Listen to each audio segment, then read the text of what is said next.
Bismillahirrahmanirrahim. Assalamualaikum warahmatullahi wabarakatuh. Selamat berjumpa kembali dengan saya Susi Susilawati dalam mata pelajaran Pendidikan Agama Islam kelas 12. Materi yang akan saya sampaikan pada kesempatan kali ini yaitu tentang indahnya membangun mahligai rumah tangga. Di sini ada peta konsep yang pertama yaitu tentang pernikahan. Ya, pengertian pernikahan adalah ada dibagi tiga. Ada pengertian pernikahan menurut syariat Islam, pengertian pernikahan menurut Kamus Besar Bahasa Indonesia, dan pengertian pernikahan menurut Undang-Undang Pernikahan Republik Indonesia. Pernikahan menurut Kamus Bahasa Indonesia artinya adalah perjanjian antara laki-laki dan perempuan untuk bersuami istri dengan resmi dan sesuai dengan peraturan pernikahan yang berlaku. Kemudian pengertian pernikahan menurut syariat Islam adalah akad yang menghalalkan pergaulan antara laki-laki dan perempuan yang bukan muhrimnya, yang menimbulkan hak dan kewajiban masing-masing. Pengertian pernikahan menurut Undang-Undang Pernikahan Republik Indonesia adalah ikatan lahir batin antara pria dan wanita sebagai suami istri dengan tujuan membentuk keluarga yang berbahagia dan kekal berdasarkan ketuhanan yang Maha Esa. Demikian pengertian pernikahan menurut syariat Islam, menurut Kamus Bahasa Indonesia, dan menurut Undang-Undang Pernikahan Republik Indonesia. Berikutnya adalah hak dan kewajiban suami istri.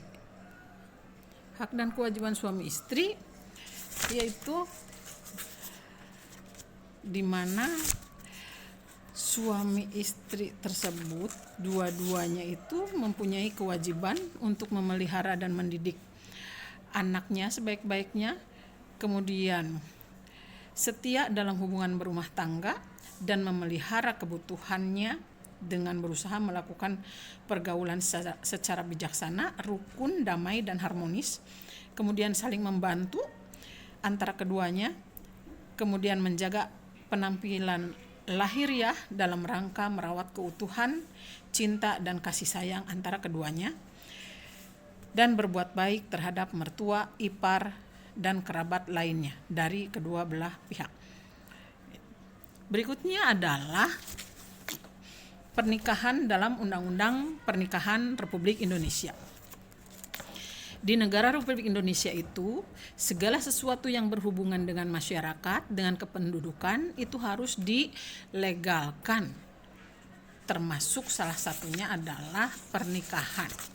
Pernikahan di sini harus dilegalkan, harus diresmikan oleh pemerintah Republik Indonesia dalam rangka tertib hukum dan tertib administrasi sesuai dengan peraturan pemerintah, yaitu pelaksanaan Undang-Undang Nomor 1 Tahun 1974. Berikutnya, apa saja sih hikmah dari pernikahan dalam Islam itu? Yaitu diantaranya hikmahnya yang pertama, terciptanya hubungan antara laki-laki dan perempuan yang bukan muhrim dalam satu ikatan suci yang halal dan diridhai Allah Subhanahu wa taala. Yang kedua, untuk mendapatkan keturunan yang sah dari hasil pernikahan tersebut. Kemudian hikmah yang ketiga yaitu adalah terpeliharanya kehormatan antara suami istri dari perbuatan zina.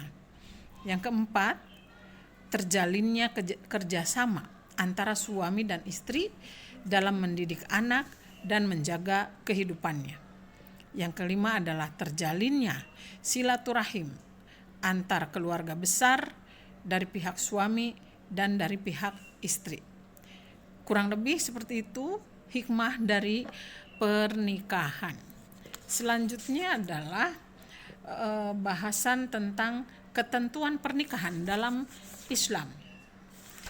Di dalam agama Islam,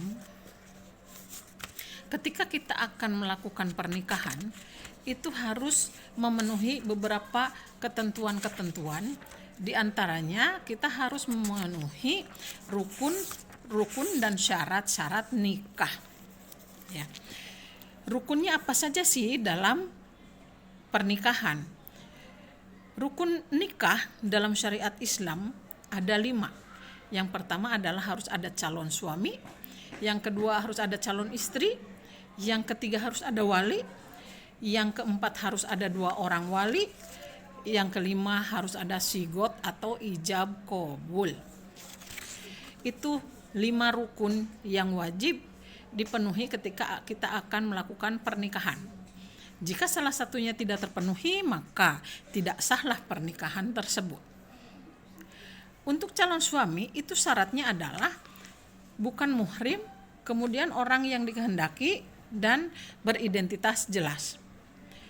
Untuk syarat calon istri, yang pertama bukan mahram si laki-laki, kemudian terbebas dari halangan nikah. Untuk wali, syaratnya adalah orang yang dikehendaki, kemudian laki-laki, kemudian yang ketiga mahram si wanita, harus sudah baligh, harus berakal, kemudian adil, tidak terhalang wali lain, dan tidak buta, juga tidak berbeda agama, dan merdeka, bukan budak.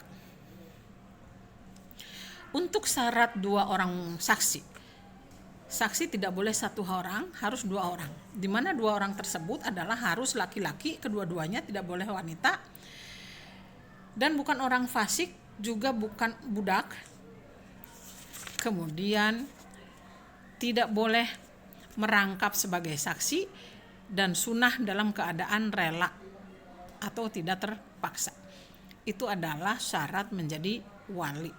Berikutnya adalah sigot atau ijab qabul, di mana ijab itu adalah ucapan dari seorang wali kepada mempelai laki-laki, qabul itu adalah ucapan dari pengantin laki-laki. Ya.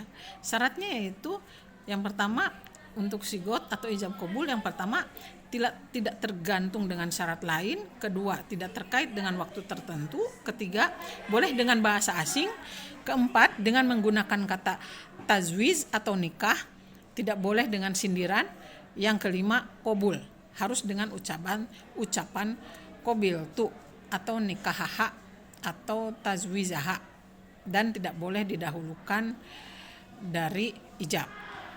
Ya.